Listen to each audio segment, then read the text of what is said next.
വസ്സലാത്തു വസ്സലാമു അലാ അഷ്റഫിൽ റസൂലില്ലാഹ് വഅലാ ആലിഹി വസഹ്ബിഹി അജ്മഈൻ.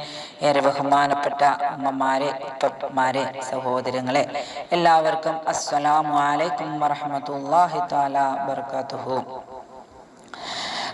കണ്ടാലും മതി വരാത്ത ഒരു പട്ടണമുണ്ടെങ്കിൽ അത് മദീനയാണ്. എത്ര കണ്ടാലും മതി വരാത്ത ഒരു നഗരിയുണ്ടെങ്കിൽ അത് മദീനയാണ്. നബിയേ, അങ്ങ് ഉത്കൃഷ്ടമായ സ്വഭാവ മഹിമയാണ് സ്വല്ലല്ലാഹു അലൈഹി വസല്ലം. അങ്ങ് അന്ത്യപ്രവാചകനാണ്. ഇന്നാഹ്തീനാക്കൽ കൗസർ. അങ്ങേക്ക് ധാരാളമായി നൽകിയില്ലയോ നാം? അങ്ങേക്ക് കൗസർ നൽകിയില്ലയോ? അങ്ങേക്ക് സമൃദ്ധമായി നൽകിയില്ലയോ നാം? അവിടുത്തെ ആദരിക്കണം.